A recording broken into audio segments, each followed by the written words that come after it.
Good afternoon, everyone. I hope you enjoyed the lunch. Personally, thought it was very delicious.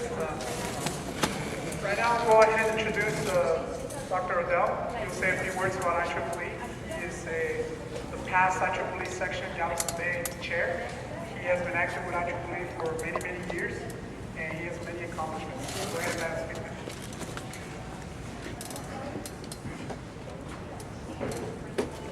Good afternoon. Very good enough. Thank you so much. Thank you for the opportunity to talk with you briefly today. I'll clarify one thing. I'm not really a doctor.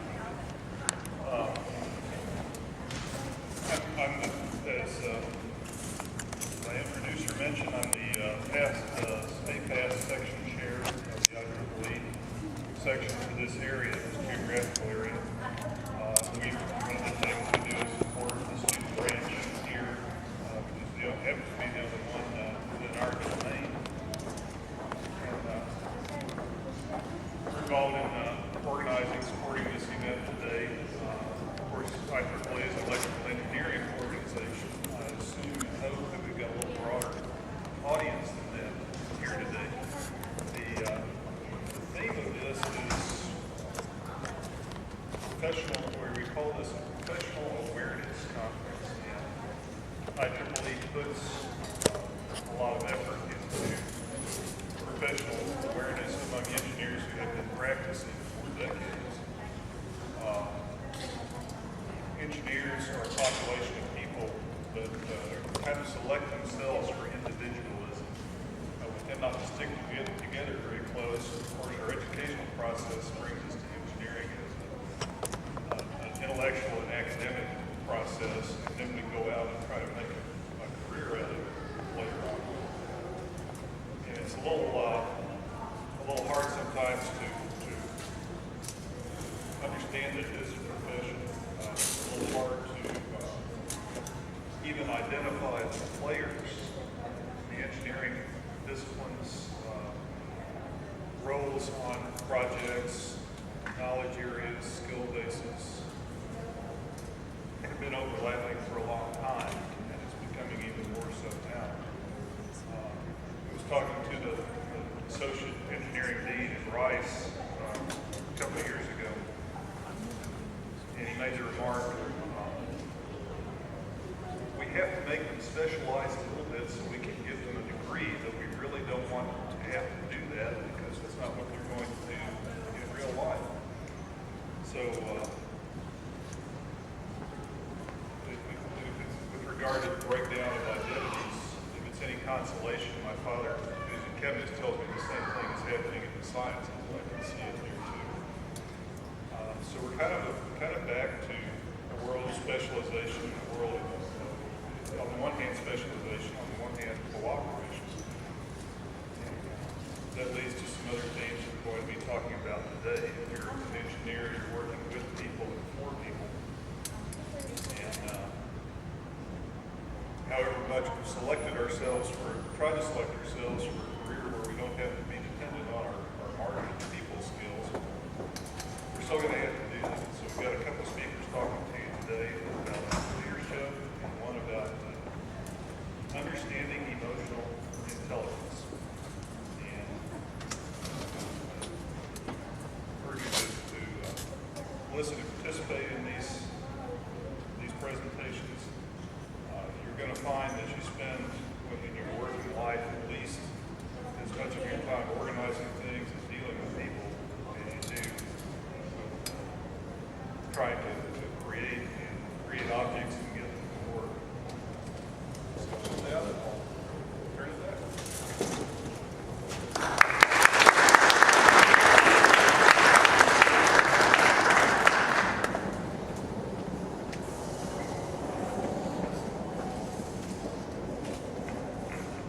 Thank you for your words, Mr. Odell. Now I would also like to introduce Dr. Harmon. He's a very active professor down here at the university. He's helped me out a lot every time that I've approached him. He's going to be the new chair of computer engineering for UHCL, and he has been very active. He's been very active with the IEEE section in the past, so he's a very distinguished professor. Thank you. Welcome, everyone. I want to welcome you on behalf of the engineering division at Deer Lake, and tell you just very briefly about my experience with the Institute of Electrical and Electronics Engineers. I'm a life member. I've been a member since I was an undergraduate, and it's a great organization. You students, you couldn't have a better deal. The price you pay for joining, it's terrific. It's also a terrific time to be involved with technology. Computers everywhere. Who knows where it's going to go? I know that sometimes technology is overdone. There's a great cartoon, a fella glaring at his toaster, saying, "No, I don't want to play chess, just heat the bread." So you're going to have computers everywhere, technology, a new electrical grid, lots to look forward to. The IEEE is an organization that supports you in an enormous number of ways. It supports you as students, literature, contacts, and so forth. And as you progress in your career, it supports insurance, it supports all kinds of excellent technical meetings, as in the Galveston Bay section, other sections. And it's a terrific organization. I really encourage you all to join, okay? So I think with that, I will step back, and because I'm looking forward to these future lectures. Thank you. Good to see you.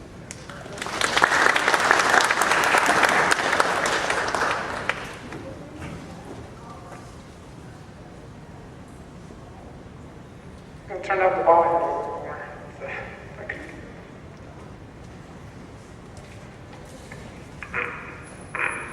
Okay, we had a little change in schedule.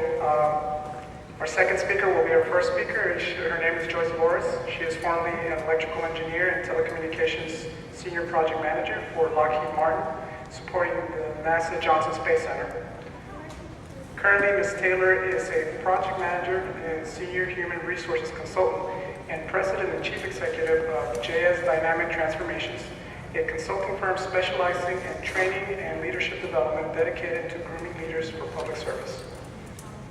Education for public service and educational leadership in corporate America. She is most proud of being selected from among 50,000 plus alumni as the recipient of the University of Houston Clear Lake's 2010 Alumni Leadership Service Award for her service both to the university and the Houston community.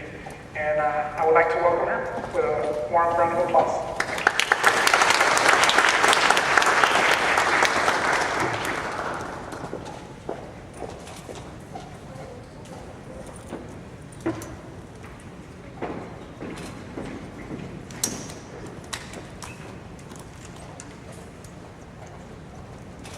Good afternoon. I'm going to turn this over a little bit because I know I don't necessarily need it. So it's always the story of my life.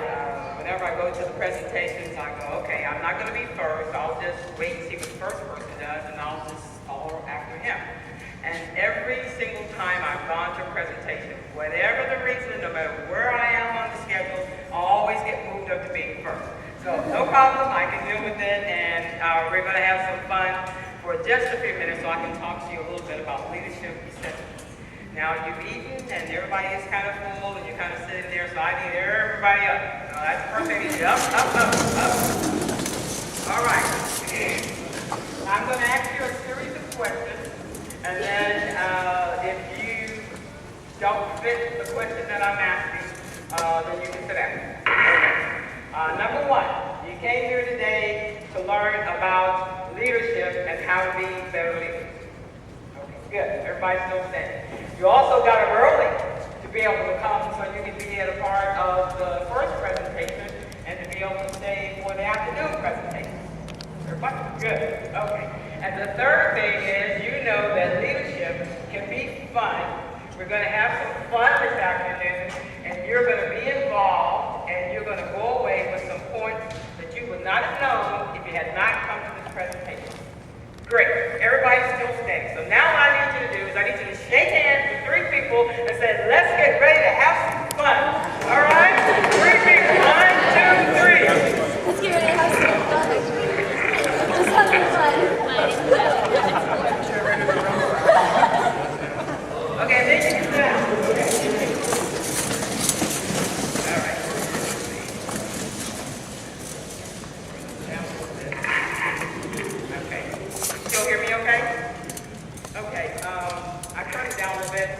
wanted to reverberate while I talk to you this afternoon on leadership. See if my slides come up.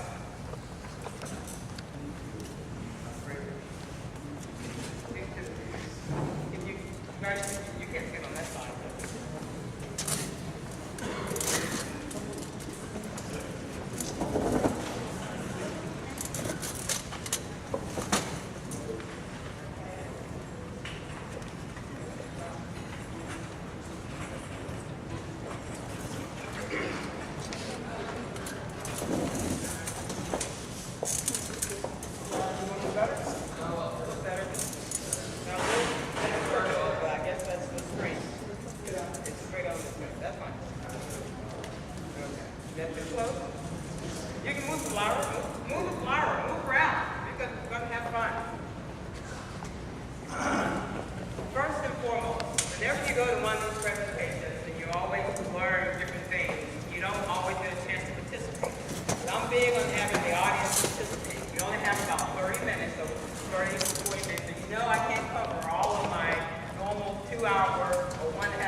Leaders, one who follows, listens to people who follow. Okay, all right. Dr. Ray. Miss Ray. Everybody's a doctor out here, so even the guys sitting here. Yes, ma'am, Miss Ray. Has a vision. It's great other people to believe in that vision. Yes, sir. Young man in the striped shirt. Yes, sir.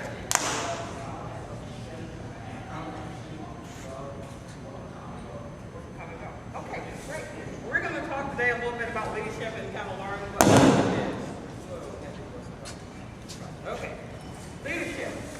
Leadership, what is it? What really is leadership? When you motivate a group of people to act toward a common goal, that's what Susan Ward said that leadership is. And Alan Keith of Junitech says it's ultimately about creating a way for people to contribute to making something extraordinary happen. John Maxwell says, as one of you said, influence. Nothing more, nothing less, simply influence.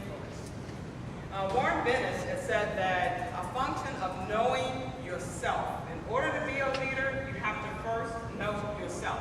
You have to have a vision, and we heard that vision, Ms. Ray mentioned having a vision that is well communicated. It's okay to have a vision, but if nobody knows the vision but you might as well not have one, okay? And you have to build trust among colleagues. That means that if you and I are on a team together, and we're having a job or a project or something to do, I've got to be able to trust you, and I've got to be able to know that if you're the head of that team, that we're going to be able to get that project finished. And it's taking effective action to realize your own leadership potential. One thing about going to leadership workshops and learning about leadership is my passion.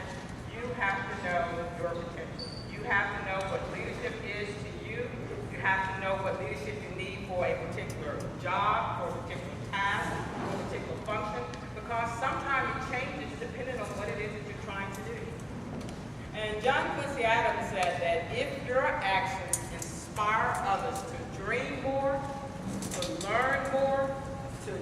more and to become more, you are a leader. Robert Carter says, a leader takes people where you want to go.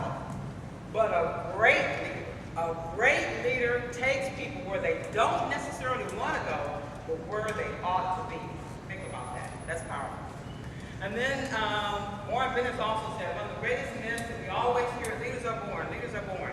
If leaders are born, you and I are born the same way. 9 months in our mother's womb, we come out, we all cry, we're all wanting our bottles, we're all doing the same thing. So how could I have been born a leader if we all started off the same way? You know, and that's a myth that a lot of people say, is that leaders have to be born. But just the opposite is true. Leaders are made rather than born. You can actually be developed and become a leader.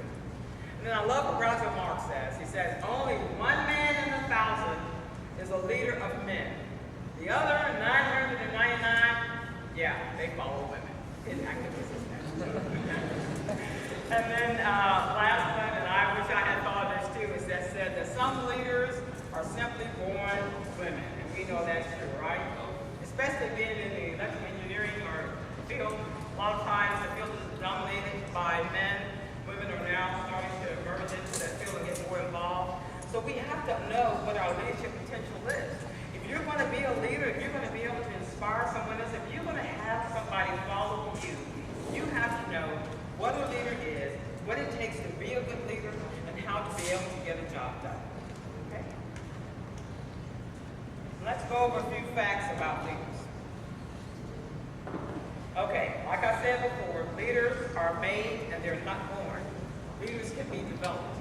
Have you ever gone to a meeting and everybody's sitting there and you have this agenda, you have a person starting off, someone coming in second, someone coming in third, and then everybody's sitting there going over the information, and then they get to a point on the agenda where they say, are there any questions, any actions, or anything like that, and then everybody sits there and nobody say anything, because nobody wants to step up and speak up to be the one responsible for getting whatever it is that needs to be done.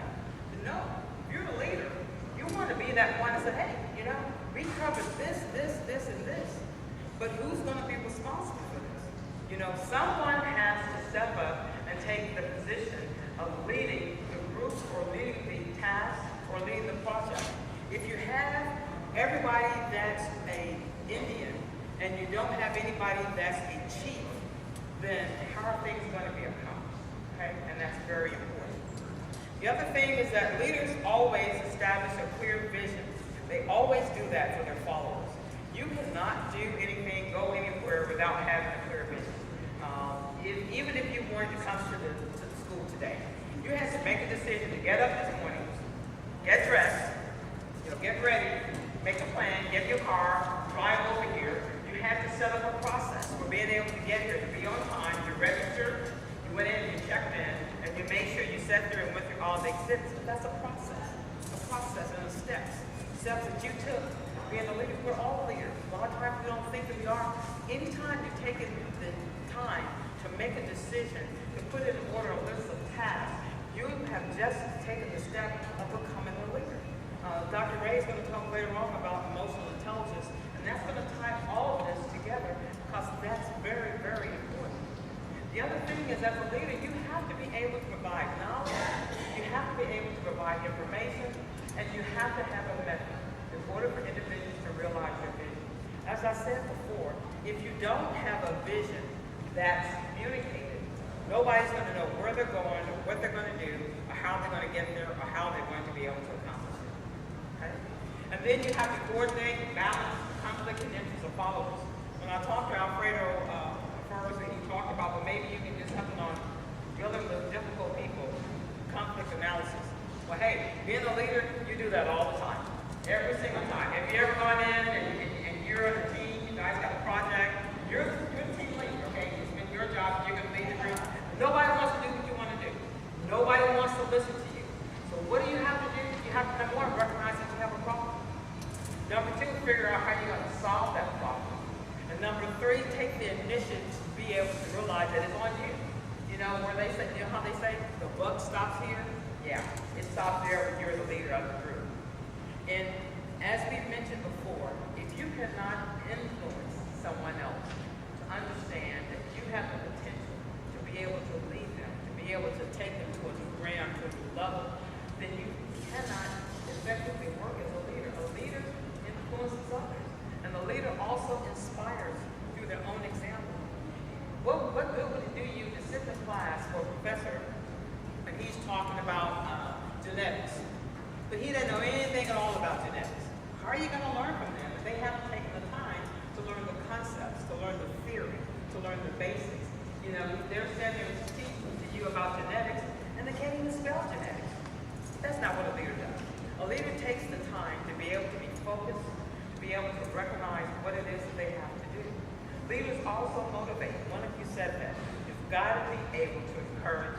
You've got to be able to motivate.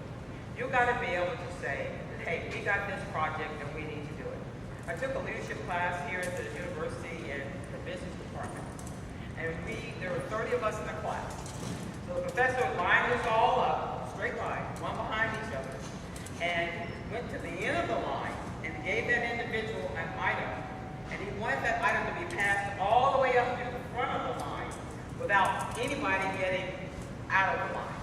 Okay, so think about it now. You got 30 people. We're all in the line trying to figure out how we're going to do this process. Now, he said he's going to give us 10 minutes to talk and to collaborate. So you know what happened? When we got in that group, somebody immediately emerged as the leader. You know, we couldn't all, 30 of us, we couldn't all start talking at the same time, you know. And then what he had actually given to us, it was a hula hoop group, okay? So what we basically did was really smart. You had to have 3 engineers in that group in order to be able to get it from the back up to the front without changing the dynamics of the group. So what we did, we made a circle. Now think about it. We made a circle. And the person that started with the hula hoop was able to put it over the person next to them and over the next person all the way around without us having to move or to change. Now, he said that we were the first class that ever thought about doing it in a circle. He said he's seen them do it all kinds of ways. But that's because somebody had to emerge as the leader. I wasn't the one who thought that it was a great idea, okay? And then also, as a leader, you have to be able to reward and to commend those who are successful. Don't you hate it when you know you've done a good job and nobody bothers to tell you, hey, you did a great job. You know, I really appreciate the work that you did. You know, we all deserve to be commended when we do a good job because that allows you to be motivated to continue to do a good job. The other thing is, you know, and I always throw this in because when you get a group of engineers and you get a group of doctors, and you know, there's only very, very few women in there. But yeah, women, we can be leaders. Okay. All right. Now, in order to be a leader, you have to know some of the traits of leadership. So what I want to do is I want to leave you with a mnemonic this afternoon. And anytime you hear it, wherever you go, it's going to always remind you of leadership. Leadership essentials say you need to know what are the characteristics of a leader. Okay, so now what I want you to say with me, and I'm not drunk, haven't been drinking anything, actually not a drinker, okay, but 3 words. And it goes like this. It's hiccup, hiccup, hiccup, hiccup. All right, I'm going to put the slide on it. Okay, one more time. Hiccup, hiccup, hiccup. H stands for honesty. Leaders have to be honest. If you're going to be a leader, if you're going to stand out in front of the crowd, you want to be a person that can be trusted and that can be honest. You know, it doesn't mean you have to be perfect. It just means that you have to be a person of integrity, which is the I. Integrity says, I'm going to do what I say, and I'm going to say what I'm going to do. Give the examples. Ring, ring, ring, ring, ring, ring. Hi, Miss Ray, how are you this afternoon? Hey, this is Joyce. I know we had a meeting scheduled today at 4 o'clock, but I am stuck in a project meeting with my boss, and actually I'm not going to be able to make it there until 5 o'clock. I wanted to call you. I wanted to let you know because I know I'm responsible for one of the tasks. Is that going to be okay? All right, and thank you so much, and you have a great day. Bye-bye. Integrity. Leaders have to have integrity. If you're supposed to be a certain place at a certain time and you can't make it, call. Simple call. Even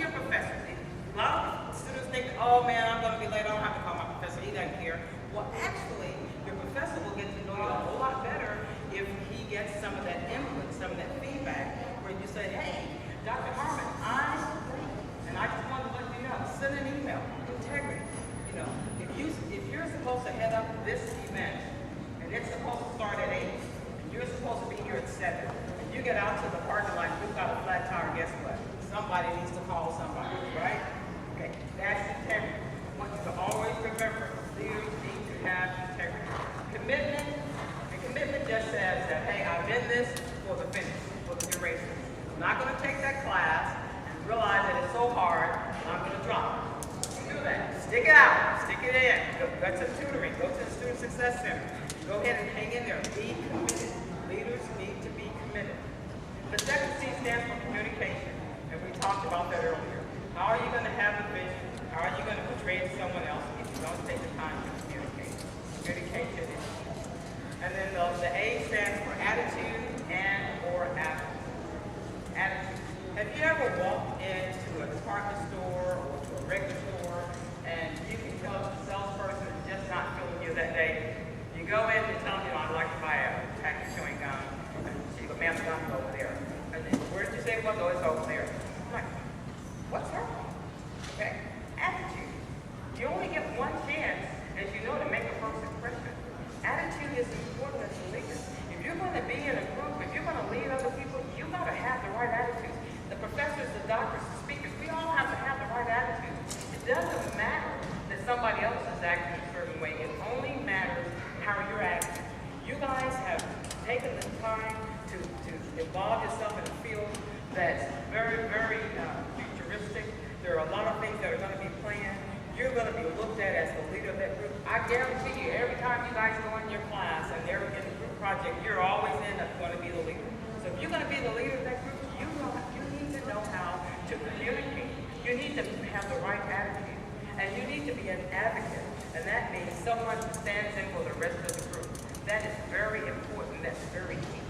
So what I want you to do with me again today, we're going to go back and we're going to say it again. And if you see me down the hallway or walking around and you say hiccup to me, I know if you don't do anything else, that you got that. Okay? So let's say it one more time. Hiccup. Hiccup. Hiccup. Hiccup. Okay, you guys are too dry. You're sitting there going, oh man, I don't want to do this. Come on, just get excited. This is leadership. Leadership, just pump it up, pump it up. When Sunday comes, if you're watching that Super Bowl game, if your team scores a touchdown, what are you going to do? Whoa! You're going to be, whoa! You're going to be yelling, right? Okay, so let's do this one more time with energy, and I'm about to bring it to a close. So let's try it one more time. Hiccup! Hiccup! Hiccup! Hiccup! Hiccup! Hiccup! Hiccup! Hiccup! Hiccup! Hiccup! Hiccup! Hiccup! Hiccup! Hiccup! Hiccup! All right, give yourself a round of applause. Okay, at this time, my presentation only has about leadership essentials. Is actually, like I said, about an hour and a half workshop. I normally give out a handbook that's got all types of leadership tips in it, but the number kept growing, so I wasn't sure of the number. So I am going to redo the seminar. Actually, the slides is going to be given the full presentation on the 24th of February over in the Student Success Center and the Student Board. And so I'd like for you, if you have the time on that Friday, to come through, and that way you can get a copy of the handout. We normally do a group exercise. No way I can do that because we got too many folks. But I do want you to understand that my passion is leadership. If I've helped you in any form or fashion, I want to make sure that what I do is going to be beneficial to the next step that you're going to take. I want to be sure that you've taken the time, that you've learned something, and that I've encouraged you in some way to be motivated to be the leader that you always going to be the leader that's inside of you, and to understand that it is possible, even as a college student, first year, second year, third year, fourth year, even as a director or a division chair, to continue to hone in on your leadership skills. Leaders are continually developed, even today. And I don't think any of you have heard of people before unless you've been in my workshop. So I know there's nothing else, you'll learn that today. So when you get ready to talk about leadership, the first thing you're going to think about is HIPAA. You're going to think about being honest, having integrity, being committed, having communication, having the right attitude, and being an advocate. So I have handouts, if I can get Alfredo to help me give out to everyone here. trying to make sure I stay on task and on time. Oh yeah, I got 6 minutes. So, get some of the other side. I think we started out, we thought we would have 20, then we thought we were going to have 30, and then we thought we were going to have 40, and then I understand there's 70. So if you don't get one of these, then be sure to let me know. I'll make sure that I get it to you.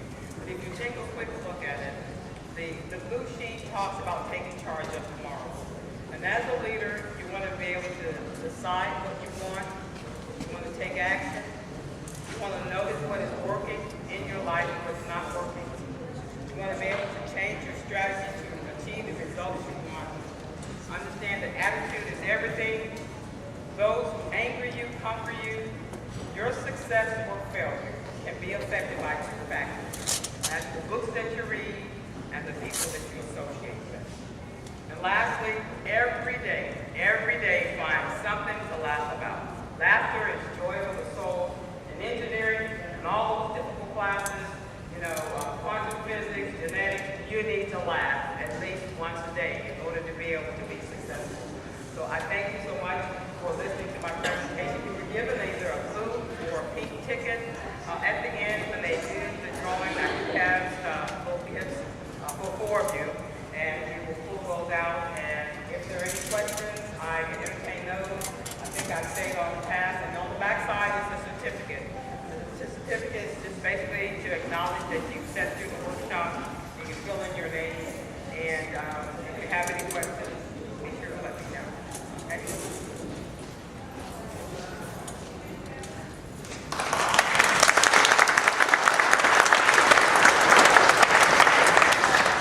Take this time to give this certificate to Alfredo to thank him and anyone for inviting me. It's been a pleasure. So thank you very much. Thank you.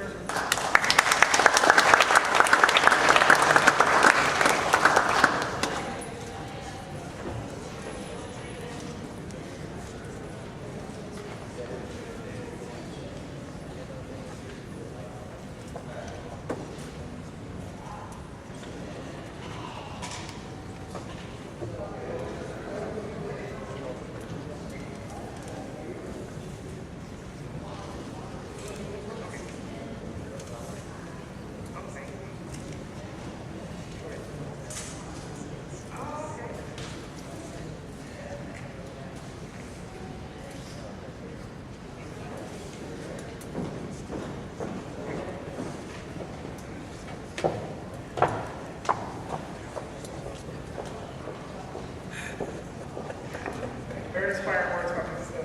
Dolores. Definitely a great presentation. I identified with a lot of that. I hope a lot of you feel either a need to improve some of your skills, or you also identify with those too. You can always improve yourself. Now I will go ahead and introduce our next speaker. She is our national speaker for IEEE. Her name is Angelica Herrera. She's a professional engineer, has been an active IEEE volunteer since 2006. She is currently the chair of Region 1 Professional Activities Committee, which is PACE, Vice Chair of MGA SAC Committee, and Chair of the IEEE USA Communications Committee. In the past, she served in various volunteer roles in the New York section, Conference Coordinator, GOLD, and WIE, which is Women in Engineering. Angelica has a bachelor's in electronics engineering from the Brown University of Technology and a master's in transportation management and construction management from NYU Polytechnic University. Professionally, she is a licensed engineer in New York and works as a communications engineer at Sestra Engineering in New York City. She has 10+ years of engineering and construction experience with specialization in telecommunications. I'd like to welcome her up here with a round of applause.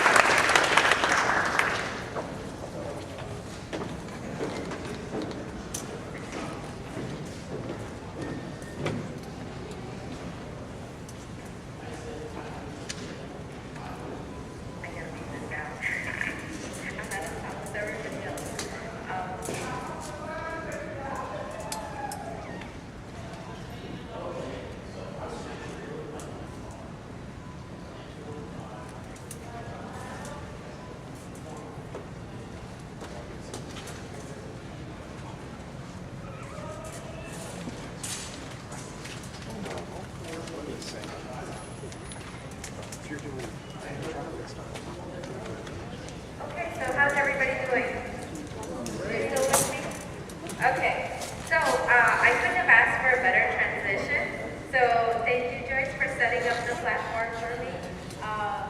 You don't need my introductions. Alfredo did a great job. Even I didn't know I did all that stuff. And the only reason why I do all that stuff is because I am very passionate about reaching out to the young professionals and students. So I'd love to see more people. What is one of the myths that we always hear about engineering? When you think of an engineer, what do you think of? Boring, nerdy, glasses, not attractive, all that stuff, right? We're here to change that. One of the things that, and one of the biggest things that I always hear is engineers don't know how to communicate. They don't know how to relate with people, and that's one of the reasons why I chose this topic. How many of you have ever heard of emotional intelligence? Handful.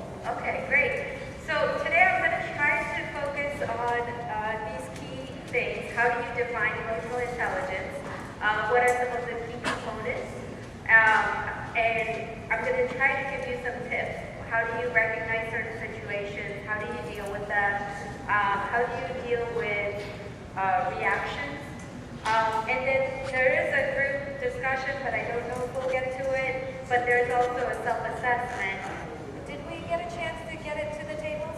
Okay. So there should be one at each of your tables. And then Alfredo can send them out electronically if he wants to share. So for those of you that raise your hands, what is emotional intelligence? It's the awareness that you have of other people, what they think of you and their opinions. Okay. Okay. Someone else? I know you raised your hand, right? What do you think emotional intelligence is? What do you think of, just a word, just stick to the word, what's emotion? Okay, so we're going to try to break it down. There's different parts of emotional intelligence, right? It's a skill set that you have to develop. It's interpersonal skills. And it's something that you have to have if you want to succeed. One of the things that emotional intelligence, if you are aware of what other people's emotions are, it allows you to control the situation a little better. It allows you to not get upset as much. It allows you to see the situation for what it is instead of reacting to it. So some of the basic, I don't want to read through the slides because you have them, but there are certain assumptions about emotional intelligence. You need that to build better relationships. You have to be able to identify and assess the emotions involved in it. So kind of break it down. Here's a couple of quotes that really exemplify what emotional intelligence is. It's all about self-control. You can have an IQ of, I don't know, what is the highest IQ? 130, 140, 180? You can have a really high IQ, but if you can't talk to people, if you can't control the direction that the conversation is going in, or be able to share your thoughts and your vision with people, you're not going to accomplish anything. And I think Joyce said that earlier as well. It's about learning to control your attention. What are you spending your energy on? How many times have you been, a lot of you have had to work with teams, right? A lot of you had to work with, and of course you don't always choose your teammates, right? You have to work with people that you're assigned and you think you're going to work well with these people, and there's always one person. Now come on, be honest. There's always one person that's not pulling their weight, right? How do you handle that situation? You could get upset about it. You could spend all your time trying to vent about it, saying that why aren't they doing something? Or you could take a more direct approach. You could say, let's sit down, let's meet as a team, let's figure out what the issue is. And how many times you get upset and then you see it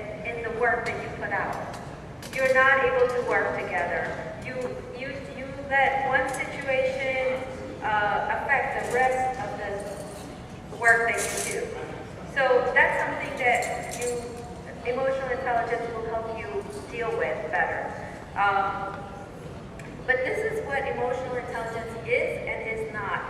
So I think this is like the best way I could find to explain it to you. It's about understanding one's feelings. It could be your own, it could be other people's. It's about controlling impulsive actions. What do I mean by that? How many of you, let's say you're walking down the street, it's raining outside, and your umbrella just goes haywire, right? What's your first instinct? I could come up with a few words, I'm sure, but how are you gonna, how are you gonna react to things? When something bad happens, we're all human. We're going to have reactions. It's natural. So you don't have to beat yourself up that you're not supposed to have these reactions. It's natural to have them. But you can control them. And that's something and one of the reasons why I do this talk is because I learn something every time I do it. So, and this is something that I want to keep on getting better at.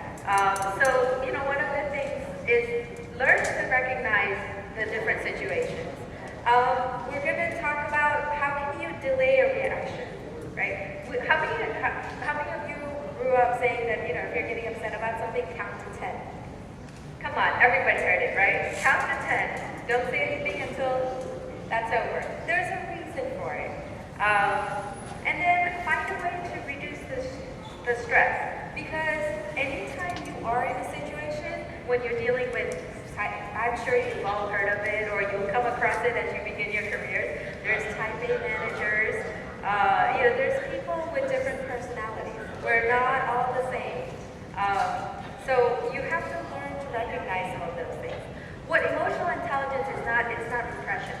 You don't have to, if you're angry about something, it's okay to say you're angry about something, but you have to do it tactfully.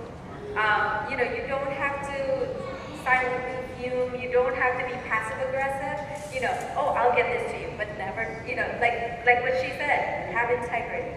And it's okay, conflict is part of life. So be able to recognize it, but handle it. And you don't have to withdraw. You don't have to say, well, I'm never going to deal with people because I'm not good at that. Because that's not going to get you anywhere, and it's not going to be good for, the team or whatever situation you may be in. So here's some of the key components, and I know I'm talking fast, so somebody else keep an eye on the time for me because I'm not good at that. There's two different components involving you. There's the self-awareness. What are your emotions doing in this situation? Is there anything that you've come across in your lifetime that might be impacting you in that particular situation? So I'll give a personal example, right? So I haven't always had it easy. I kind of put myself through school while I was working and while I was raising a child. So yet I managed it. So I'm very proud of myself. But now when I am interacting with people, even in my work situation, and I see people saying, oh, they don't have time. And I'm like, what do you mean? What do you mean you don't have time? You have the same 24 hours that I do. And it's about integrity. When I give you a call, you're supposed to call back. And if certain little things like that. So I think I tend to hold people to a certain standard because I always did it. So whenever there's a conflict, that's one of the first things I look at.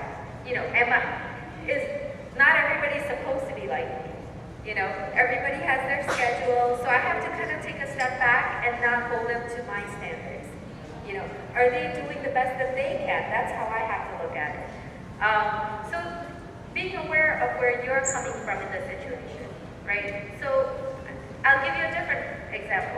Let's say I'm working at a place and I've been in that job for years. And my manager always tells me I'm doing a great job, but then there's an opportunity for a promotion. And guess who gets it? The person that sits there playing solitaire. Am I supposed to get upset about it? Heck yes. But then I had to, because I got passed over, of course I'm going to be upset. But then I had to look at the facts in it. Maybe he had more, more skills than I did, or maybe he did something that I wasn't aware of. But it's all, the first step in recognizing what's happening in the situation is to look at yourself. Where are you coming from? Where is your frustration or anger or whatever emotion maybe, where is it coming from? And then learning to manage it. How are you going to handle it? Right? When I got passed over for a promotion, of course I could have been fuming, walking into the manager's office and giving him a piece of my mind. But I didn't. I chose not to do that. Instead, I said, I requested a meeting. I went prepared. I said, what's going on? And guess what? You know why I didn't get that promotion? Because they had already slotted me for something else. So, we don't always know what's happening.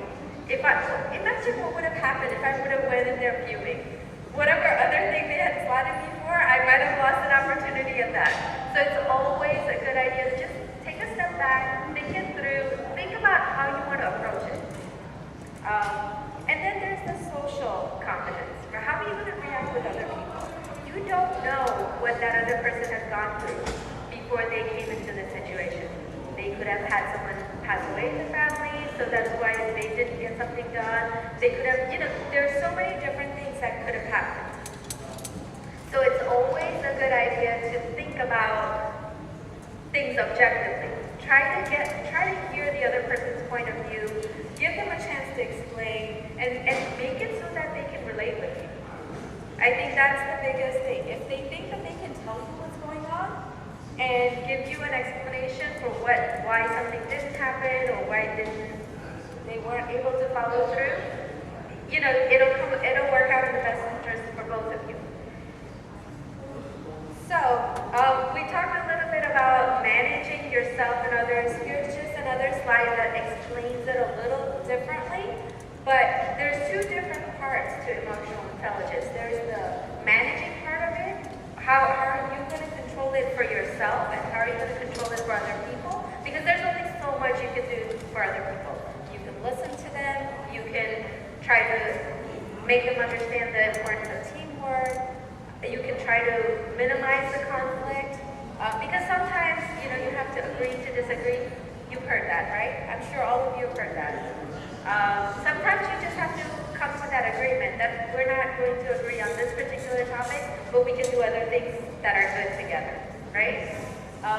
And then Joyce talked about this, leading others. Emotional intelligence is very highly tied into leading others. If you can recognize how other people are feeling, and it'll make you a little bit more persuasive to lead them to your vision. And then the understanding part of it. You're not always going to understand, you're not always going to be able to manage the situation, but if you can understand where people are coming from, it'll make it a little easier. It'll soften the blow. So you have to understand what other people's needs are. How do you, one of the things that Joyce talked about in leading is she said you have to get them to buy in, right? You have to have their buy-in for the vision that you have. And that's very important in emotional intelligence, because if you can get them to buy into what you're feeling, like for example, I love to use my personal examples. So I told you a little bit about how I was working and going to school and raising my daughter. I was really good at my work, so my bosses loved me, and but I was also going through a very difficult time personally. And one of the challenges I had is I had a 4.5-year-old daughter, and they needed me to work overtime. And I didn't know how I was going to manage everything because I didn't have all the resources. So I went in and I spoke to my boss, and because he already knew the quality of my work, and he could relate with me on my personal situation, where he allowed me to bring my daughter into work. I got the work done. I still had time, I didn't have to compromise my time with my daughter or be upset about it. And so that's kind of what I'm talking about, that, when you understand other people's situations, it allows you to be a little bit more flexible, and it allows you solution. So that's the managing and understanding part of it. Now that's just for personal and then in a situation, but what about social awareness? Empathy, right? Empathy, it's being able to understand and sense what's going on. So for example, somebody's ranting and raving at you, and what's your first reaction? To get defensive, right? I mean, why are you ranting and raving at me? I didn't do anything wrong. I'm just sitting here doing my work, and I submitted my paper. You know, why am I getting this? But if you kind of take a step back and say, hey, is everything okay? This is not how you normally talk to me. What's going on? You kind of diffuse the situation, right? It allows the other person to say, you know what, you're right. I shouldn't be talking this way. I had something else happen, or, you know, it'll kind of break the rack that they seem to be giving you. Organizational awareness. What do I mean by that? Anybody? Organizational awareness. I don't know. Yeah, exactly. Like where we are right now. What is the situation? If you're working for a company, it's going to be a different setting. If you're into politics, if you're into IEEE, you know, there's going to be a different set of things that you have to be aware of. So you have to understand how things work in an organization, especially if you're working in private sector or public sector. There's different ways of things, you know, how things are done. And then when you're in a different setting, you're going to have a different reaction. You're going to want to deal with things differently. So that's something that you have to educate yourself on. And then service, you know, just when you're dealing with people, if you're, like, for example, when you were checking people in, you came across different people, how do you deal with them? Each one, I'm sure, has a different reaction or a different way of doing things. So that's about it. Now, this is going, I feel like I kind of just got this slide from Joyce's presentation, but relationship management is all of these things. It's inspirational, it's influential, it's developing other people. I think that's one of the key things in emotional intelligence. You know, you have to be able to explain what you want out of the situation, and you have to be able to manage the conflict. So like those are the two that kind of stuck out at me out of this list, but these are all things that are applicable when you're trying to manage different relationships. So, how am I on time? You're good. Good? Okay. So one of the things that you want to do, and I know Joyce talked a little bit about it as leaders, but in any situation, especially with emotional intelligence, you want to be that top performer, right? You want your boss to be able to say, this is my best worker. And the way you do that is you have to differentiate yourself, because you all got the same degree, right? When you come out of school, everybody has the same E or C, computer engineering or computer science or whatever. You guys have the same classes, you know, same set of skills. But what else can you add to that? When, for example, you guys had the career fair earlier today, what sets you apart from the 30 other people that were there, or however many people that were there? How do you communicate? How do you sell yourself, right? I mean, resume is only the first step, right? And you have to be really good at that as well. You have to be able to get the person's attention in the first 1 or 2 sentences. Otherwise, you've lost them already. And then, how do you manage conflict? These are all the things that employers are looking for that they won't ever tell you. You know, these are the things that when they call you in for an interview or whatever, you have to be able to demonstrate it. So, and creating win-win situations. You guys are going to hear that until end of days. So, that's probably the biggest thing that you can take away from this. And that's why emotional intelligence is so important. Because what you want to do is, and there's going to be conflict. You know, I'm not going to kid you about it. No matter what situation you're in, there's going to be someone that doesn't agree with it. If you're working on a project, there's always going to be something. It's life. You know, it happens. But how are you going to get the best situation out of it? How are you going, when your employer doesn't want to hear problems. They don't want to hear that, oh, we can't do this, we can't do this. They want to know what you can do. How can you change that problem into a solution? And that's what they're going to want to know. So that's how you can become, you can differentiate yourself. What are some of the things that are top derailers? I'm just going to kind of throw that out there. There's no way I'm going to go through that list. But if something stands out, you know, feel free to raise your hand. I'm going to tell you what my top derailer is. So, let me see. I would say mine is overly ambitious. Now, why is it top derailer? It seems kind of odd, right? Because if you're ambitious, it's supposed to be a good thing. Don't you agree? Right? It's supposed to be a good thing. But for me, it's a derailer because sometimes I get so focused on it that I lose sight of what I have today. And I think that's something that we all have to keep in mind. You know, you can be ambitious, but be a realist.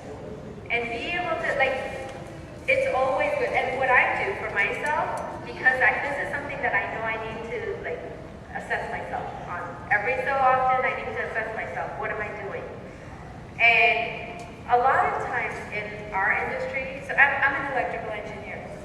I work with, my very first job was working for a company in Gallion, Ohio. And I don't know if you guys even know where it is, but it's predominantly all white, all male. The only other person in my company was a secretary, and only other female was a secretary. And my job was it was intense. I was 19, 20. I was working as a drafts person, and for people that had 30 years experience, there's this 19-year-old coming in, trying to do what they do, and they didn't want to share anything with me. And I still face it now. So these are some of the challenges that, you know, we're trying to change the times. We're trying to get people to come around and provide an equal footing for men and women in electrical engineering. But believe me, that was definitely a challenge. And so I was overly ambitious. I think they saw that. And, you know, it wasn't a bad thing, but I had to persuade them. I had to prove myself. And so I had to take a step back. I had to kind of learn from them, and I had to ask them for help. Believe me, you diffuse any situation when you just kind of go out there with that humbleness and say, you know what, I don't know how to do this, but you have a lot of experiences in this. Can you teach me? I think that will take you. That works for me even today. And I can go to a client. I'm not expecting myself to know everything, but am I able to learn it? Yes.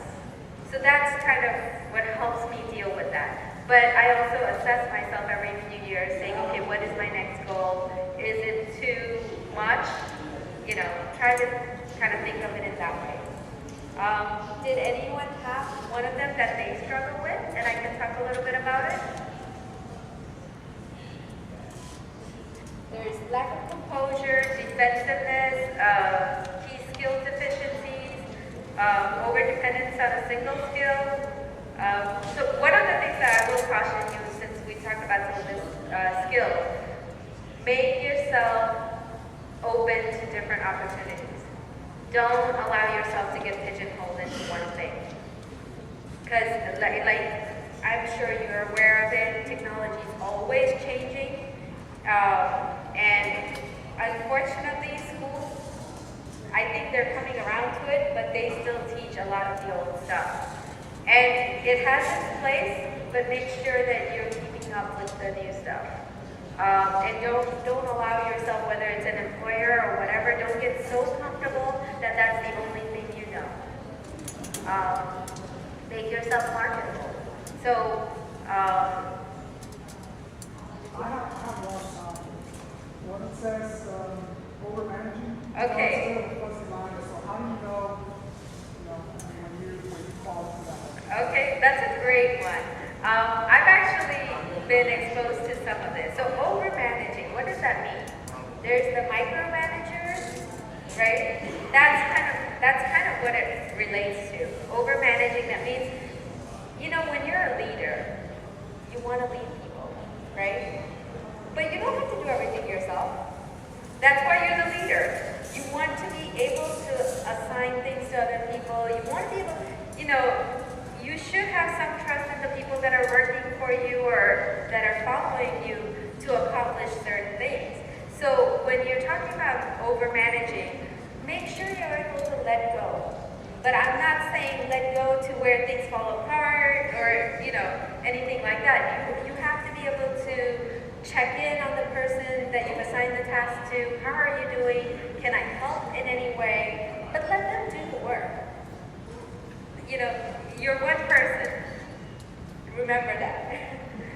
So I think that's what it's talking about, is micromanaging. Because there's a lot of managers out there, and I've come across a few in my career, where it's not that they don't want you to do the work, but they're so good at doing it themselves that they don't want to let go. And you, as a young person coming into the industry, you want to prove yourself as well, right? So there is a fine balance. When you're dealing with micromanagers, you have to kind of be able to read them. Be able to read them, be able to know where they're coming from. And the only way you're going to get the micromanager to kind of get off your back a little bit and let you do the work is give them some assurances. Hey, I know you always want to know what's going on, so here's what I've accomplished so far. Give them a status update on what you're doing before they even come and ask you about it. And that will help deal with the situation. So, any other ones? I think this relates to the managers, they want you to communicate. Yes. So they want to see, rather than if you use your imagination and be able to Be creative, right? That is part of it too. Yep. And I think like the best way to do that is to kind of have a one-on-one with your manager and say, look, I know you've always done this, but look at what else we could do. Some of them will not be open to it because that's just the nature of the situation. But find a way that you can convince them. Be persuasive. So I talked about the individual exercise, but I'm going to let you do this on your own because we don't have enough time. But one of the things that I want you to think about, and we can definitely kind of let this go into the break time, and you guys can talk about it, and I'm around, Joyce is around, there's lots of people that want to have this dialogue with you, but think about what triggers you to cause you to lose your composure. What gets you angry? What gets you frustrated? Or, what is the one or two things that gets you boiling? And then how does that negative energy gets displayed? How do you deal with it?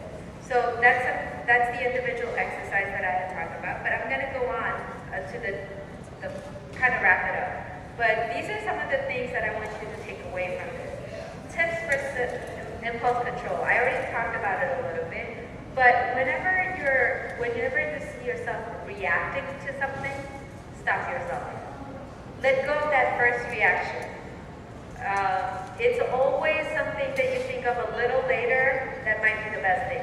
I'm not going to negate, impulse or what is the instinct. You do have to be able to listen to your instinct a little bit because there is a place for it, but make sure that you're not acting out of reaction. There is a reason why we count to 10, and sometimes if the situation calls for it, it might need to be 60. So, just give yourself a minute or so to think it through before you say something. There's nothing wrong with a little bit of silence when someone's, getting you to your boiling point. And using delaying tactics. Like the one that always helps me is asking questions. You never know if the person, for example, if a manager is asking you to do something and you don't exactly know what they're asking for, is this what you meant? Rephrase it, right? Or if you're in a personal conflict and this person's accusing you of being unthoughtful, blah, blah, blah, all this other stuff, right? Is this what you really meant? Is this, you know, like me not showing up on time, that I have a legit reason for it, but if they're categorizing you a certain way because you were late one time, you know, you have a right to say, you know what, is this what you're intending? Or, like, rephrase the question. And then when you're in a situation, it's okay to, like, write down when the person is talking to you and saying all these things, write down what they're saying. And then ask them again, well, this is what you said, is this what you really meant? And it's okay to walk away. You don't have to handle the situation right there and then every time. It's okay to say, you know what, I need a couple of minutes, you know, I need actually an hour, I'm gonna go take lunch. It's okay to walk away. And then mnemonics are the new thing, just in case you didn't know. So we have Pika and now we have Mom. Capturing moments of awareness. This is something that I really want you to understand, because this is how you're going to assess yourself. This is how you're going to be able to recognize what's happening with you and be a little bit more in control of your emotions. What's happening in the situation? Don't worry about what has happened in the past, right? How many of you, when you have a conflict with someone, you tend to bring up all the other things that have happened in the past? Come on, be honest. Come on, I know all of you do that. So I do that, especially when you're in a relationship and you're like, no, but you know that other time that you did this and this and this and this. So we all do it, but try to stick to the present. Try to understand what's happening right now. And what is it that I want out of this situation right now? Do I want to just spend another hour arguing about the situation, or do I want a solution? Keep your goal in mind. And what is it that I'm doing to prevent myself from getting what I want? You can only give so much control to the other person, right? Either you can let them control the situation, or you can take ownership and you can say, this is what I want. Is me playing into their ego or trying to calm them down going to accomplish that? Or be continuing to argue with them? I mean, what is it going to accomplish? So, and then when nothing else works, take a deep breath and move on. Sometimes you can't have a solution to a situation. So just be able to recognize that, but keep this in mind. There is a lot more, but I think we might be close to the time. Do you want me? About 5-6 minutes. Okay. So this is a good slide. Leveraging emotional control. What does that mean? Have you noticed that when you're talking to a person and you say, you did this, you did that, the other person's automatically going to be defensive. Why? Because you kept on saying you. So they're going to feel like it's, you know, they need to defend themselves. But if you say, I feel like, you know, I feel like when this happened, when this happened, I felt like, you know, whatever the adjective may be. But it will help diffuse the situation. It'll help them to not get defensive. And then be willing to say, you know, I understand we had a conflict, but this is what the result that I'm seeing. If you, how many of you have heard that if you don't ask for what you want, you know, you ask, when you ask for something, that's what you're going to get. If you ask for a solution, that other person's going to come around to, you know, letting go of whatever they're holding on to as well for that common solution. And hopefully they've had this emotional intelligence awareness thing too, so at some point in their lifetime. And then the third one, use an umbrella question to gain understanding. That's the rephrasing part that I talked about earlier. You know, if you don't understand something, it's okay to ask. Well, I don't know if this is what you meant, but this is how I understood it. Can you confirm? Or can you provide clarification? It's okay to ask for that. rephrase the position. I should have said his and her on that one. But it's okay, you know, it's okay to say, this is where I think you're coming from. Can you confirm? Or am I wrong? It's okay to say that. Ask for ideas. People love to talk. People love to give ideas. You just have to ask for them. And then solutions. Be focused on the solutions and the benefits. The moment that you're focused on the goal, I think you'll find the emotional part of it, you know, diffusing itself. So this was another exercise that in a smaller setting I had done, and it gives you so I already talked a little bit about it as my situation, about being passed up for a promotion and so on, but you can look at it later. That was just an exercise. Okay, and then I'm going to leave you with this. We're not going to do this, but there is a self-assessment that's on your table, and then Alfredo can mail it out so that each one of you has it. And I'm going to kind of just talk about it a little bit. It's a different. So just for those of you that don't have it in front of you, I'm just going to explain this, and then you can work through it on your own. It's kind of like the Myers-Briggs test, or other assessments that you've done. It's kind of like that. And what it does is, the first 2 pages or so are just a little bit of a summary on what emotional intelligence is and what we've talked about a little bit today. But then you go through the assessment part, and all you do is answer each question and rate it. And then at the end of each section, you're going to total it up, and it'll basically, a lot of people aren't aware of what their emotional intelligence is. And these random questions and your response to them, be honest now. When you do this, be honest, because this is just for you. This is so that you can get an understanding of what you're aware of. The first time I took this, it was part of a mentoring program that my work offered. And I did this, and I'm like, I thought I was a little bit more, personable, and that I thought I was a little bit more observant than I really was. I was aware of how other people's emotions were, but I wasn't aware of my own.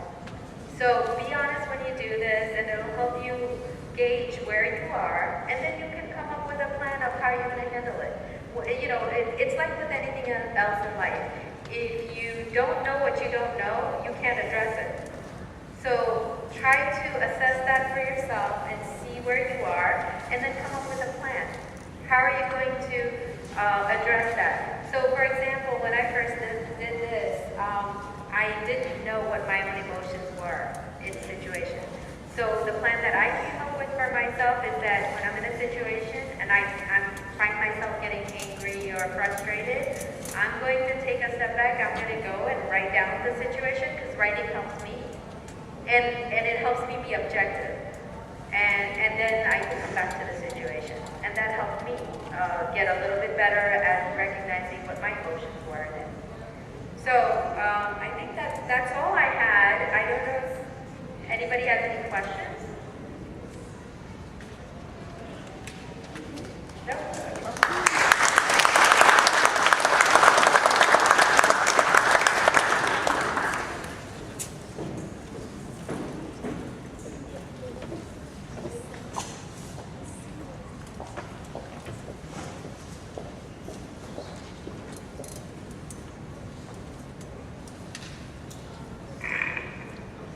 For that great speech. I hope everybody can identify the personal and professional value that we just got from this. This is great. It was a great presentation.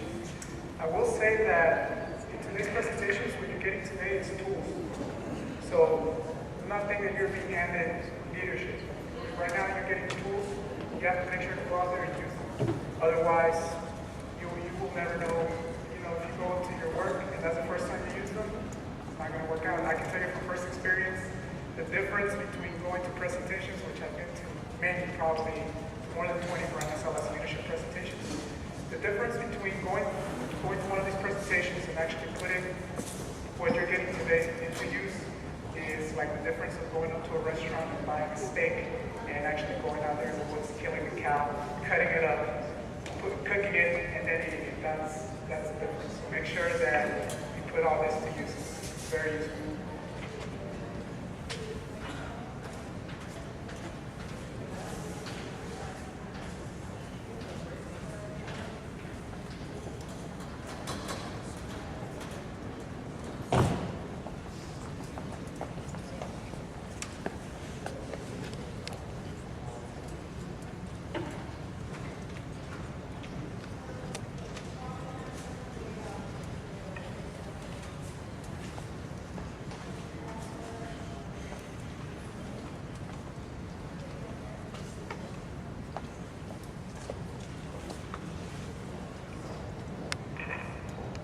Now we'll move on to our last presentation. I guess we'll go ahead and break until the end if anybody wants to stick around and meet the speakers and converse with other people.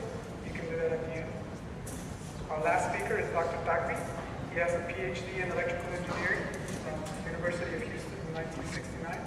He has held many IEEE, ISA, AIAA positions at the section and region, district, and national levels. He is an Associate Fellow of American Institute of Aeronautics and Astronauts, a life member and Fellow of the Instrument Society of America. He has been part of the U.S. space program since 1969 in support of Apollo-Soyuz, Space Shuttle, and now ISS communication training. Dr. Takvi has been honored by the IEEE with Regional Leadership Award twice, and IEEE Millennium Medal by ISA with Distinguished Society Service Award and Donald P. Ekman Education Award, and by AIAA as Distinguished Service Award. I'd like to welcome you to the floor. Thank you.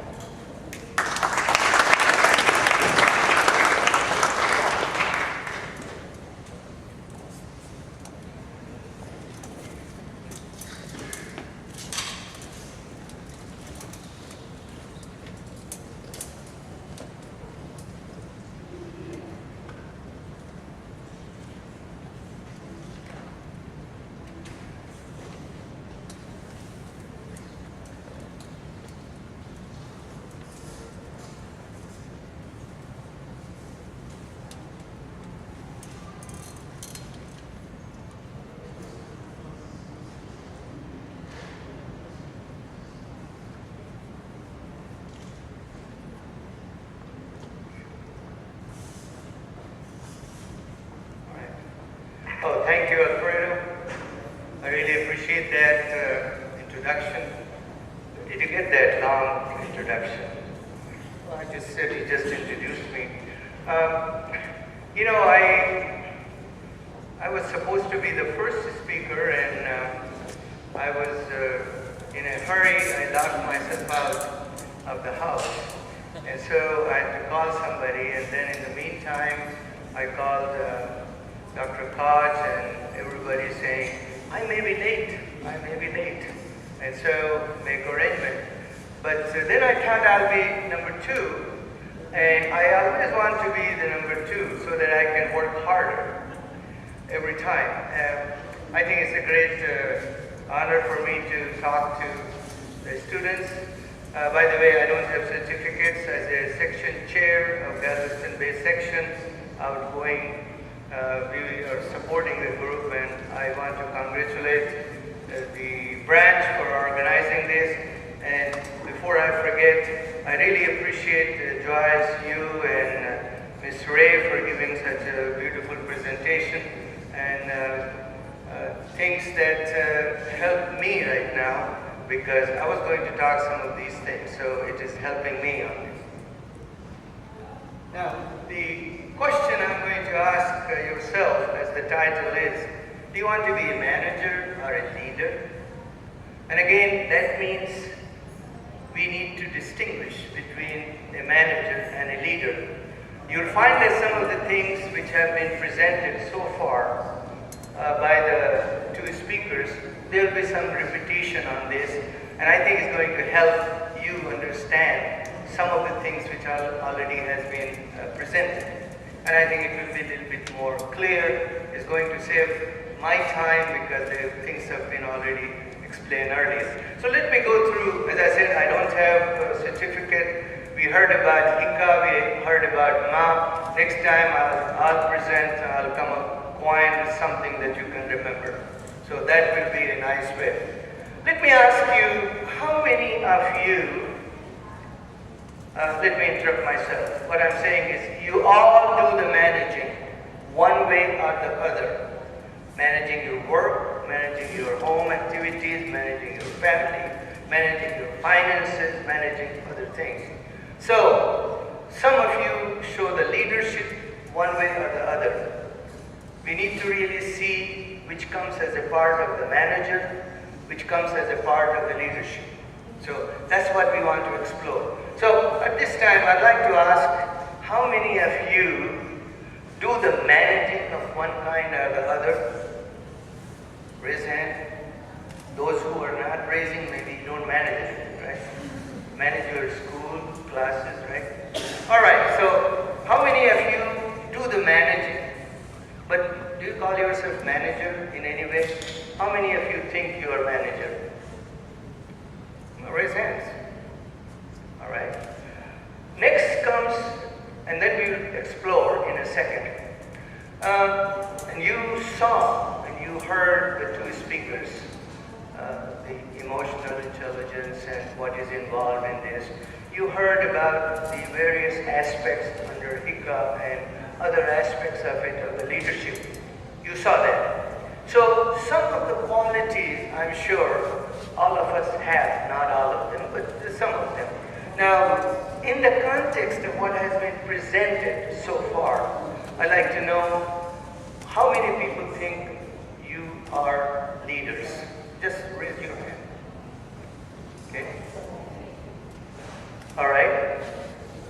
So, again, you need to have a benchmark on really whether you're a leader or what are the things that you're missing. And with the presentation that we had, just two presentations, I was making notes of the things that what they presented, I didn't have it. What are the things, deficiencies? What are the things that I need to explore in myself? Make sure that I build and develop on that. And so that will really, in a way, help me to become a leader, and we'll see how the manage. By the way, those of you who know, I've taught here in the Central Campus for about 34 years as an adjunct, and I enjoy working with the students. And when I was RSAC of Region 5 for 5 years, they don't have any more in Region 5. I went to almost about 12 different universities in region. We have 23 sections and then about 58 different branches. I went to almost about 9 or 10 states giving presentation to the students. And this is the best interaction with the students, because students come back with a lot of new ideas that an old man like me don't have that. So the students come back with that. So let's go on with the time that I have and explore how the manager and the leader is defined. So if you look at it, it says a leader is a person who is followed by others. Now you add up everything that has been presented so far by the two other speakers. Of course, we are not talking of the horse placed at the front in a team or pair, but we're talking of the leader. Leader, of course, horse is also called leader. Manager is a person controlling or administering a business or a part of a business, a person regarded in terms of his skill in household or financial or management. Now, when you look at the manager, you can see what are the manager's responsibilities. He's given a certain task, and he has to get it done in the most effective way and manage the team and so on and so forth. So we need to explore and make note of what in our daily life as a manager. As a manager, when I was a manager, I had a certain tasks that I did, starting with the hiring, firing, and getting the work done and scheduling and so on and so forth. And it has to be done as required. So we need to look at, so these are two definitions, very simple. Person who is followed by others, we will know how the person is followed. And please keep in mind what has been presented by the two distinguished speakers previously. Followed by others. Why people follow them. What does he do to make them follow? And of course, manager controls the business and completes the task that is there. All right, so now let's start looking at and I'll go through fast and then come to the leadership. So how does a leader differ from manager? Let me also acknowledge that the material that I'm presenting is IEEE. It's extracted from IEEE documents. And of course, IEEE is a leader as an organization providing the leadership to the engineering and professional groups. Managers have the following attributes. And those of you who know some of these things, by the way, a couple of things will overlap in the activities of the leader and the manager. And I want you, those who are making notes for the previous presenters, can really tally these things.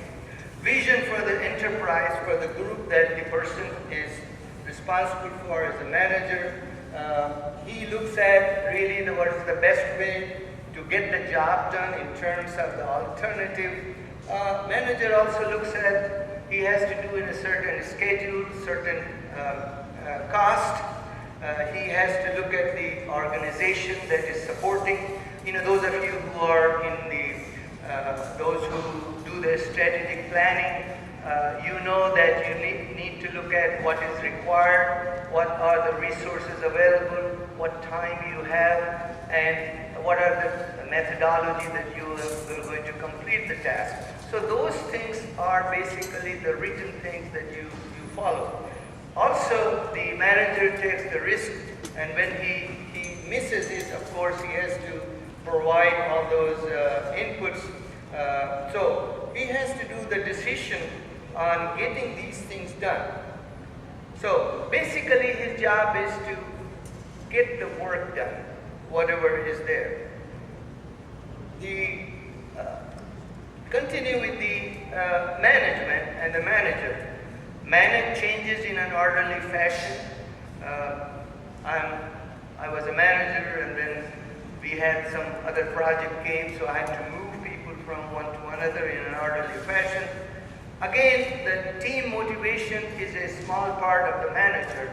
It is basically, if you look into later on in the leadership, motivation is one of the key things, as was presented by the two previous speakers, is one of the key things in the leadership. But there is some motivation involved by the manager. Responsibilities and goals with each team player, that is always a manager's task. Clearly, basic of evaluation, which person fits in the organization. You know you have to have these responsibilities distributed and then schedule worked out. Progress is needed because management needs those progress on a weekly, monthly, and so on and so forth. Also, progress is needed.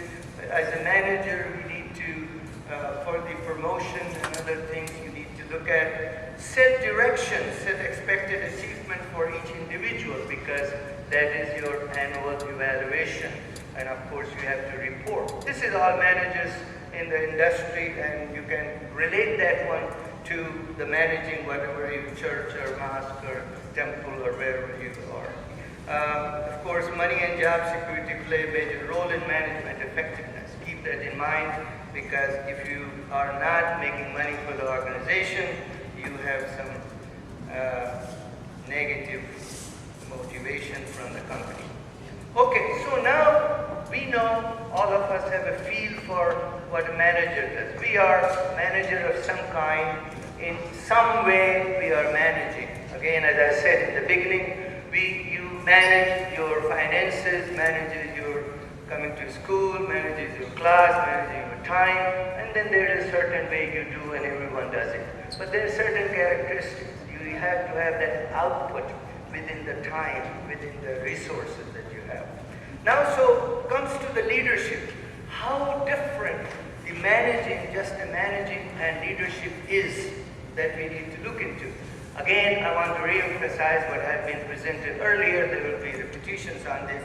And so, this is just something that picked up again from IEEE. Leadership is the ability to influence other people with or without authority.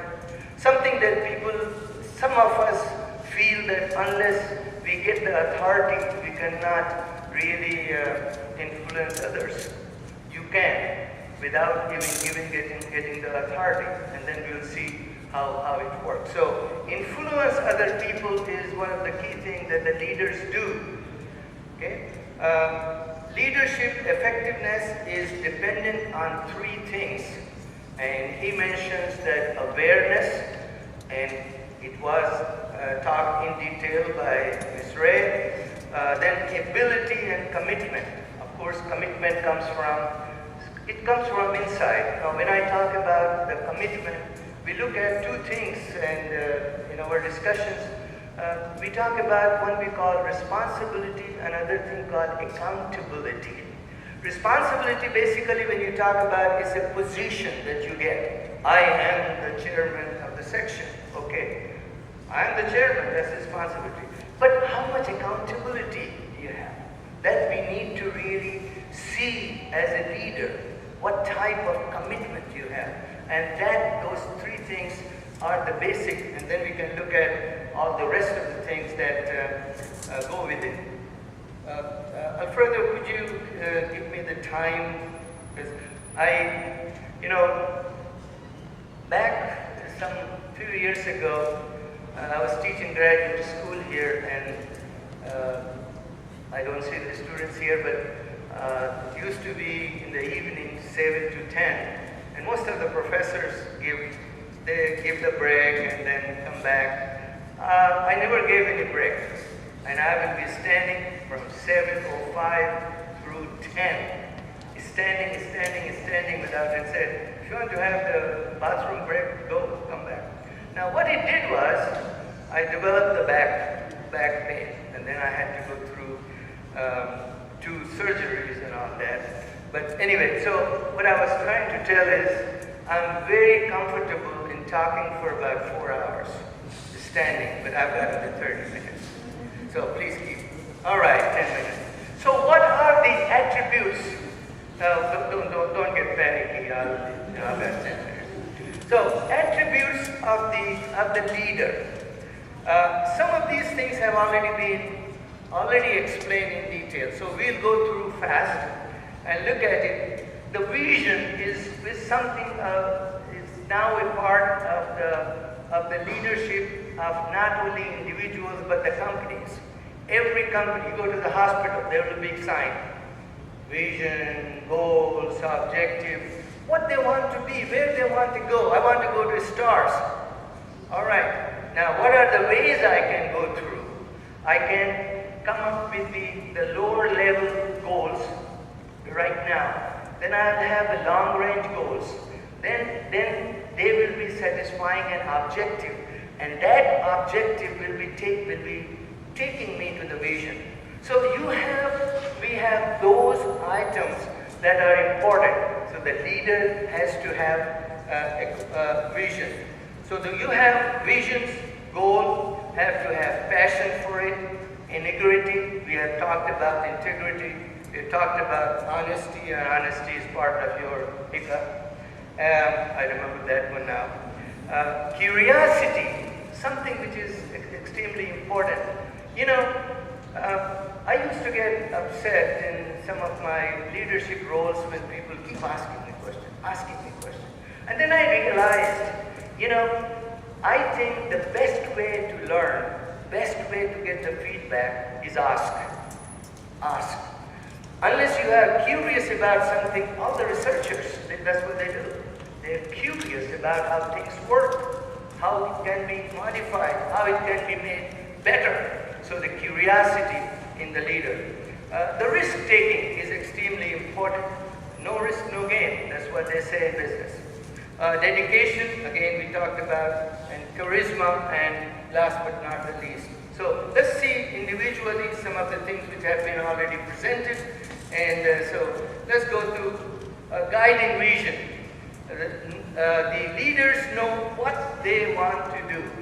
They have a quote-unquote gut feeling where they want to take the organization, where they want to do, where they want to go. And so it is important that any leader has a guiding vision and to be effective. And that becomes the strength of character to pursue their objective. Something in your heart where you want to go. If you know where you want to go as a goal, you will never go anywhere. You need to know where you're going. So you need to have a goal, achievable goal, something also very important. Those of you who have taken the presentation I made on planning and discussion process, in discussion you can come up with all kinds of great plans, but you need to see which is doable, which is achievable. And that's where you need to talk about the integrity and that kind of stuff. So the goals are extremely important. You need to be very pragmatic and see which goals. And that's the leader. Passion. Effective leaders believe passionately in their goals. You need to pursue. You need to really, I've seen organization leaders. They take the job. Oh yes, it is written there, I have to do this. But they really are not passionate about getting them done. You need to feel passionate about the objective and the goals of the organization. Integrity has been talked about, enough about integrity. You need to really, many of us have weaknesses in us. We don't come out, oh yeah, weak on this and all that. When I came from India many years ago, and there's a different system in India on the education. We were not really asking too many questions in the class and things like this. And so I felt that I had a whole bunch of deficiencies in me. So what I started doing is, when I started writing things, my children who grew up here, I will give my written stuff and ask them to correct it. Son, I have weakness in this, can you fix it? My D's and A's and all that, fix it. And that gave them the confidence, and of course, I learned. So, honesty is also both professional and personal lives. Honesty is something that we need to look at. We talked about curiosity, and I always tell that I'm a professional student. Professional student means I want to learn every day something from everybody, from students, from teachers, from professors, anybody I interact, and I say I learned something new today. And so the leaders they have curiosity to learn, and of course risk-taking is extremely important. Unless you take the risk, unless you really take the risk, you will be just blocked. You can't go up. You need to take the risk. And the leaders take the risk, calculated risk, of course, and then they see those who have done the project engineering, they know that you put together the project, and then you have the milestones, and you have the goals, and you have the flags, and then you come up with the plan that the leaders, in a sense, they look at, and if there is a deviation, they have a correction factor. So risk involved there. Dedication, of course, dedication to his, and by the way, I have his and her charge. I wanted to make sure this is not all women presentation, so I just wanted to make sure. So it's dedicated to his or her charge, whatever responsibility is there. Charisma. Charisma is very difficult to really describe. Some people have, our previous speakers have charisma. And how will you describe that? The maturity of presentation, respect for the followers, compassion, sense of humor, and love of humanity. So you look at those things, and that gives you charisma. You look at the person and says, this guy is really has a charisma, he has a charm, he really attracts people.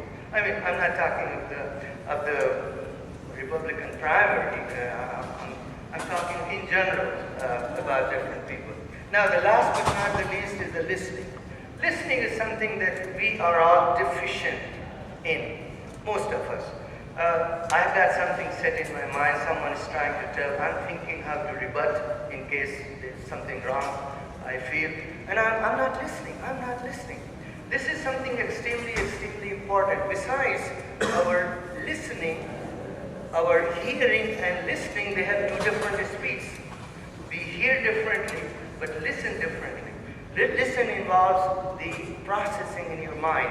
And so the leaders are supposed to be good listeners, and that's very important. So what you need to do is, as a leader is not by yourself. Leader is of a group, or you have a following that was presented by Ms. Ray. And so a leader, a couple of quick charts here. A leader sets the direction, gives guidance, and motivates people to accomplish.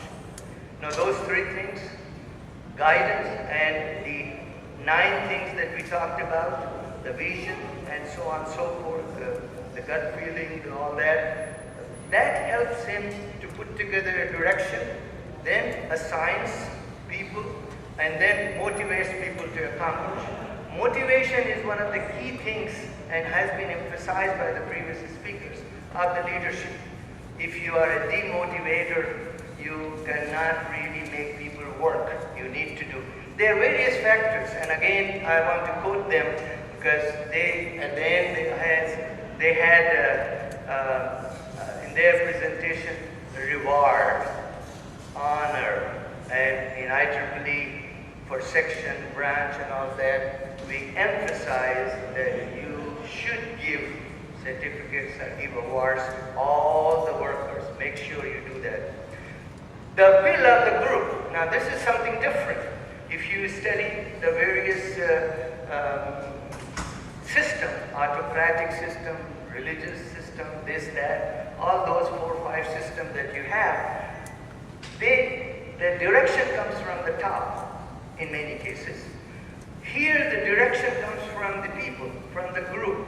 And so it was emphasized that group will, how will it come? It will come through, of course, the communication. And it was emphasized in the previous.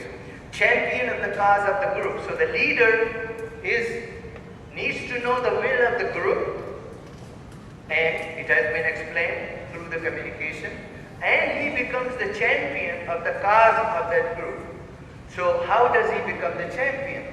Okay, he looks at whatever has been, the will has come, formulated, and then guides the group in getting those things implemented. Okay, so the leader knows what they want. Again, remember, not what he wants, what they want. Now, the group is the manager. You saw that manager is what the company wants, is coming from the top, and he is the implementer. Now, here the leader is looking at what the group wants. Again, if you are a leader of a company, then you have to bring both those together, the objective of the company and what the group wants. And then know what the group wants, why they want it, and how to communicate with others what they want. And communication is it's a different presentation on the various aspects of communication. Present what they want, how to use the multiple means of communication that you have, and so on and so forth. Recognize and praise good work gives credit to others, makes everyone feel important. The reason people are involved, some people are getting money and that's all the only reason, but they are not really happy with just money. They want to satisfy. At work, they will be 8 hours, 10 hours.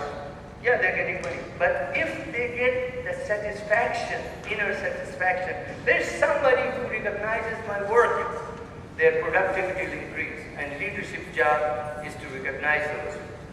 A leader delegates well. It has been discussed already.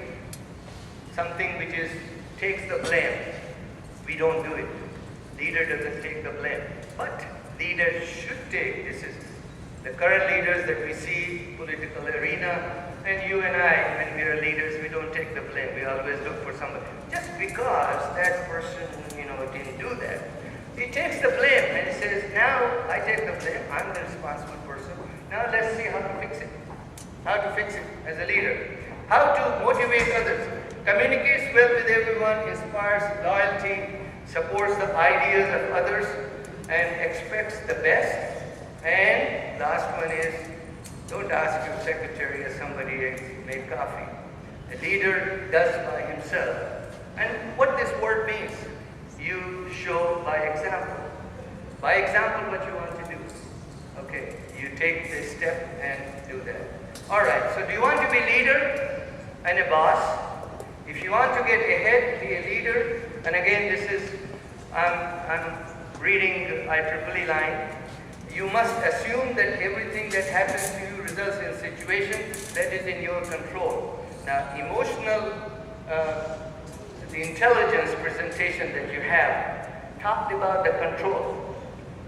The beautiful way she presented it. You need to have everything should be in control. Not with a stick, but by motivation. By really how you motivate the group that's working with you. Controlling your anger and things like this, very well presented there. Attitude, your attitude is positive.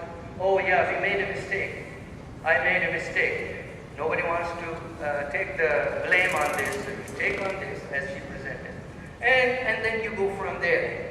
Again, the leaders, their private life is reflected. So your private life and personal life and company life, they should be same. You cannot cheat somewhere else and then somewhere else you become a holy man. You can't do that because sooner or later that will show up. And as we have seen, I'm seeing last 30 years, many politicians and others. Okay, now, so you are what you think and believe. In some of these religious books it says that if you know who you are, then you know what you can do. So the key thing is that what you think and believe you are and you have, with that, all these attitudes and things, you can make things happen better. Okay, if you never meet a challenge, this is again the risk. You will never find out what you are worth. Always make a challenge. And IEEE provides a challenge for anybody who wants to be involved. Take risk, organize, and learn the leadership. So, you want to be a leader and a boss, take control of your life, assume responsibility for who you are, convey positive and dynamic attitude in everything you do, accept blame, give credit wherever it is due, and that credit may be to anybody in the lowest person in that group, doesn't matter. You are at the top, doesn't matter. Give the credit to the person. You know, back when I was supporting the shuttle program in 70s, I used to, by the way, work with Lockheed for about 20-some years, 23 years. And we will write the books, we'll write the reports, and what the NASA will do is, we'll take out the front page, put another sheet, put their name, and submit it, and that becomes a NASA book. And I say, what? I worked so hard. At that time, of course, computer was not there. What is this? I worked for so much. And this, and so we changed that. So the credit goes to where it belongs. And so what they do now is they take the old book and they put the new one on the top so that everyone knows where it came from and everyone gets the credit. Be compassionate. Unless you have compassion for things that is on your plate, that you have taken, that you are getting from the group, it will be difficult to really accomplish. Okay, last couple of, just two slides. So you want to be a leader? Think great thoughts. Leaders have a vision. Vision, and the vision means you need to really go up. Again, keep that in mind what Ms. Ray said, what she said that, I think that was Alfredo, the question was that if you are, what what was the word you used for yourself? That you have that trailer? Yes, over ambitious.